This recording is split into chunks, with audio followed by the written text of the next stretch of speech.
Okay, had to erase a whole bunch of videos that I had already uploaded to YouTube, so anyway, back to the, oh Jesus, why isn't this working now?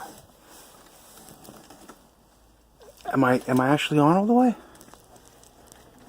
No. Why is this any different? I had the momentum, oh there we go.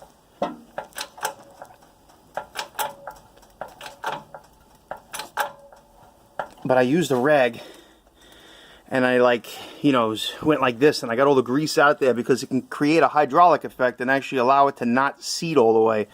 So you want to make sure that you really get this to go all the way on. You can hear it. Oh, that is on. Ooh. This is as good as it's going to get. Ooh. Ooh. Okay, so now I take this guy off and I slide this out.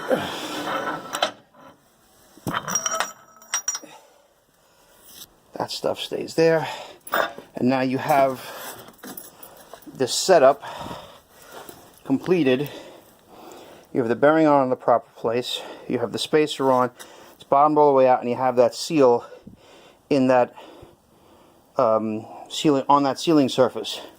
Now, the strange thing about this car for this rear end is it's not supposed to have gear lube lubricating the bearing. There's actually another seal, which I found out, that's inside the car that I'll have to change as well. That's one axle.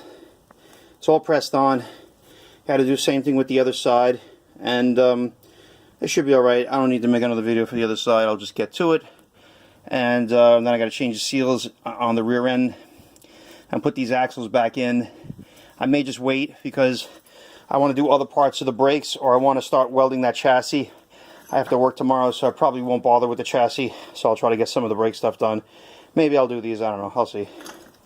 But that was that's some job, you know.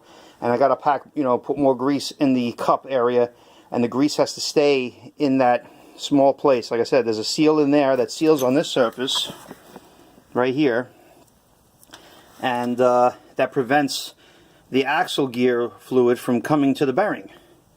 You know, it's not like that on a lot of other cars, you know. This is the only time I've actually seen that. But it's supposed to have regular, you know, like the front wheel bearing grease. You put the grease in the back too, and it's supposed to stay there. It's not supposed to go anywhere. What was happening is that the inner seal is no good, obviously. You got gear lube all over this bearing, washed away all the grease if there was any, and started leaking out the other seal. That other seal is meant to hold grease in, not fluid. And it was old. It's probably 50 years old. Probably nobody took it apart. So that's that. So this will bolt back in. And this is the preload bearing that I have to turn this nut. And I got to figure out how to do that. So I got to install the driver's side axle first. So I'll get to that. And then this will be ready to go. It'll have new seals in the car. And it won't leak. Fluid all over the brakes. Because we don't want gear oil on the brakes. So that was probably Mopar's original intention, is that if the seal failed, that you wouldn't get oil in the brakes, but this was provided if somebody actually changed these seals over the years, and they probably did not. So that's it.